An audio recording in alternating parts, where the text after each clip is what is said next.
Hey guys, welcome back to my channel. I'm so excited to share this video with you guys. So in this video I'll be making some smoky Nigerian jollof rice. So let's get started. So this is some tomato paste, some onions, and some I cut into ring forms for garnish, extra garnish later. And we have some long grain rice. I haven't washed that yet, and some bullet peppers.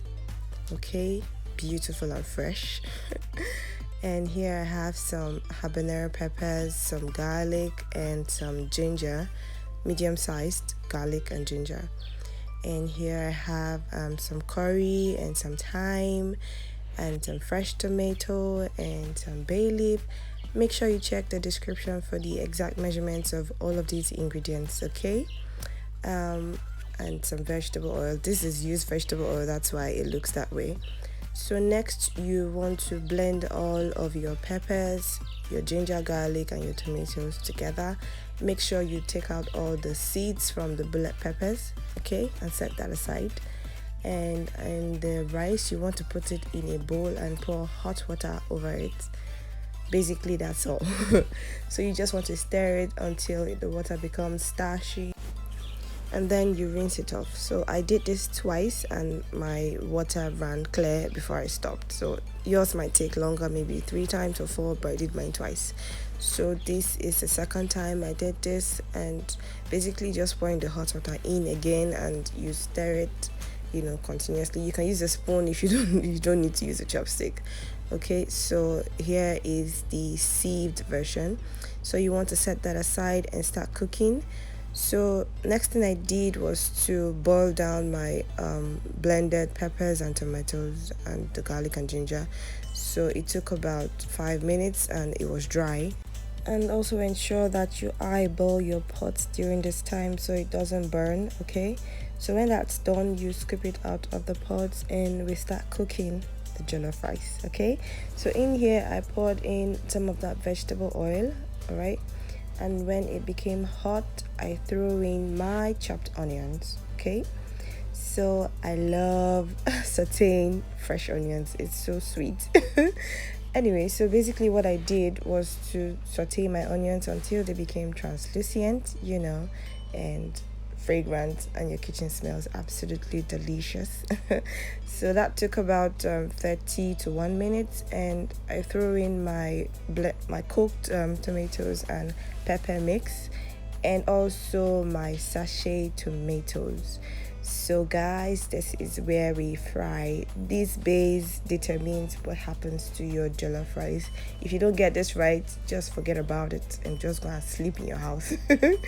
Anywho, so you want to stir this really well. So you want to stir this really well until everything is properly incorporated and the tomatoes has lost its sour taste. So you can do a before and after to know when it's done. So when the tomato is done, you can see the oil settles to the top, and then you're ready to pour in your water. So I use about 4 cups of water to cook the rice in total. Okay, so this is my favorite part as well. When you pour in water, just a little bit of water, and then the sauce turns creamy, you know, it just looks so creamy and you want to drink it. Please don't drink it, okay?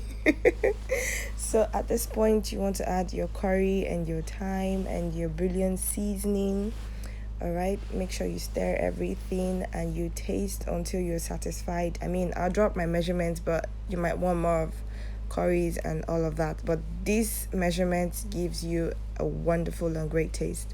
So next I threw in my salt and some bay leaf, and again you want to stir just to ensure that everything is properly incorporated before you introduce your washed rice. All right, so I just threw in my rice, and next thing I did was just to stir it again, just to see the quantity of water, if it's enough to cook my rice. But no, it wasn't, so that's why I used 4 cups of water like I said earlier. So you just want to stir everything together, and you want to cover this with some aluminium foil paper, okay? Because guys, it's not water that cooks your rice, it's the steam that cooks the rice. And I like to cook my jollof rice on really low heat, if possible the lowest heat you can find on your gas. Okay, so I just covered this and cooked on really low heat for 20 minutes. And after 20 minutes, I threw in my ground nutmeg. And this happens to be my mother's secret recipe. She always throws in nutmeg when she's cooking spaghetti or jollof rice. It just changes the flavor, guys. You need to try this. Okay, so basically what I did was, stir again and let that sit for about 2 minutes. So you see what happens in 2 minutes. So after about 2 minutes, your rice is looking good. So next thing I did was to throw in my ring onions. So this onion adds a little bit of flavor to the jollof rice, and I also like the sight of caramelized onions in my jollof. It's just beautiful to behold. And again, I think it also tries to dry up some of the moisture in the rice. If you have too much water when your rice is done, just throw in some onions and you see the magic happen. So you let that remain on fire for about a minute before you throw in your vegetables, okay? So here I have some green bell peppers, some red bell peppers, and some fried beef. So you just want to stir this really well until everybody gets to eat a piece of the beef when they scoop a spoon. So please, guys, if you got to this point in this video, please give this video a thumbs up, subscribe, and leave me a comment below, please. It helps my channel grow. And like I always say, ensure to make this for that special someone or for your friends. Trust me, they'll love you forever. Okay, so the rice is done. So this is the final look. It was absolutely delicious and fantastic. Thank you guys for watching this video. I'll see you guys in my next video. Bye.